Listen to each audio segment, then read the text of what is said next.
In this video, I'll talk about how to create a sitemap in Next.js 15.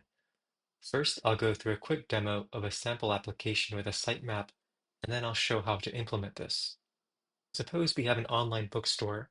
We can see we have books in the comedy genre, but we also have books in other genres. For example, we have books about drama, we have fantasy books, mystery books, science fiction books, and so on. Now, obviously, all the content on these pages are placeholders, but you get the idea that we have different genres of books. Now, one important thing to notice here is that when the user selects a different book genre, that the URL changes.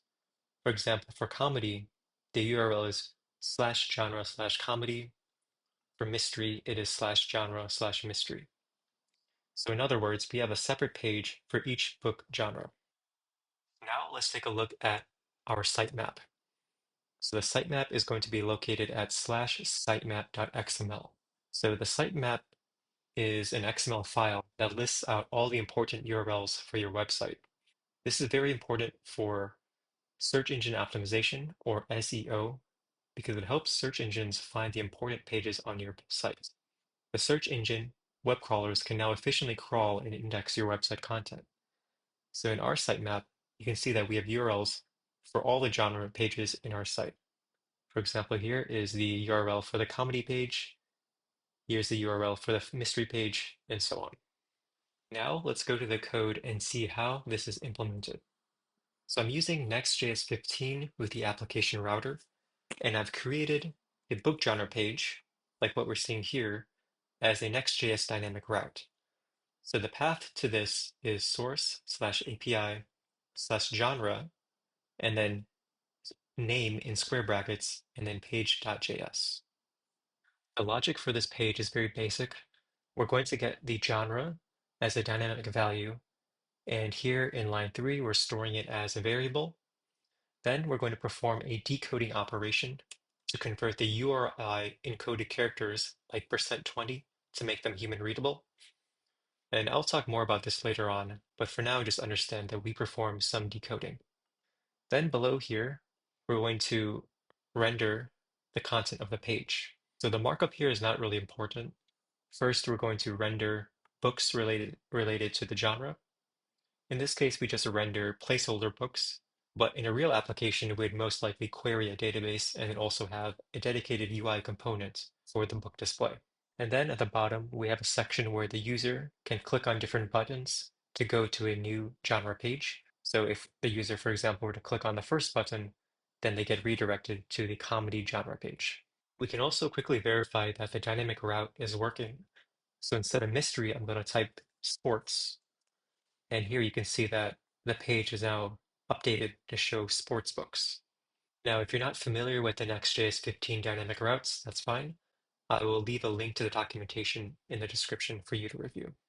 Okay, so the next step now is to actually build a sitemap. Next.js has a very good documentation page for this, and I will also link this in the description.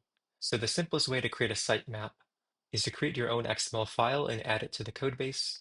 So this works, but it's not ideal. Instead, we can dynamically generate our sitemap, and this is a very powerful feature of Next.js.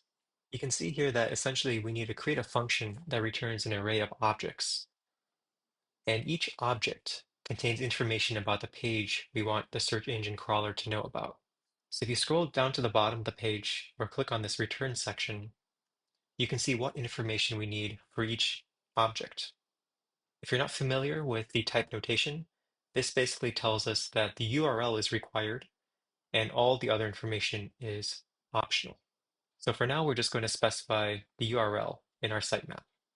So if I go back to the sitemap I've created, you can see we have different objects for each page, and we're just storing the URL. So now let's go back to the code and discuss how to implement this. So in Next.js, we need to create a new file called sitemap.js in our application folder. So the path here would be source slash app slash sitemap.js. And the first thing we need to do is retrieve all the genres that we want to support. In this case, I've hard-coded an array, but in a production setting, you would most likely query a database and select the distinct genres that you have. So here I've stored all the genres into this array called genres. And then here in line 17, we're going to iterate through each genre and create a new object, and each object will have a URL attribute. And then all the objects get stored in this genre sitemap entries variable. And here you can see an example of what the genre sitemap entries variable would look like. It's an array, and we have an array of objects here, and each object has this URL attribute. Now, once we have this array of objects, we're just going to return it. And that's all we have to do to create a sitemap in Next.js. Internally, Next.js will run this logic, and it's going to create the sitemap file for us. So if I go back to the sitemap we created, you can see here that it has all of the genre pages that we specified. Now, of course, in a bookstore, we're not limited to genres. Maybe we also want to specify books written by specific authors. So you can imagine that we create another dynamic route for authors. But for simplicity, let's just say we add some more entries here to the return value. So here I'm specifying that the page for author A and author B. Then if I go back to my sitemap and I refresh, you can see that the sitemap now has URLs for author A and author B.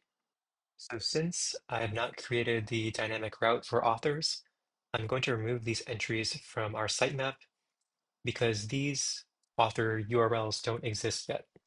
So one final thing I want to cover is this decoding and encoding URI components. So I go back to the page.js. You can see here once I get the genre name, I'm performing this decode URI component. And then also if I go back to the sitemap.js, you can see here for each genre that we've hard-coded here, we're going to call encode URI component. So what's actually going on here? So let's first start with decode URI component. And it's best to see this as an example. So let's go back to our bookstore. And here I'm going to enter in science fiction. You can see here I'm entering science space fiction. But when I press enter, the space gets replaced with the %20. So this is a special character for spaces. However, you can see here I've rendered it as science space fiction. So this conversion from science %20 to science space fiction happens when we call decode URI component. For example, if we were to comment this out and just use the name that we're given, then you can see here that we render science %20 fiction. And this is obviously not human readable. So I'm going to uncomment this. And so we're back to decoding the URI component. And then if we go back to the sitemap.js, we can see here that we're encoding it. And that's because here, one of the genres here is science fiction with a space. So when we encode the URI component, we're going to add that special character of %20 for space. And we can confirm this by going to our sitemap, and you can see the URL for science fiction. You can see here it has science %20 and then fiction.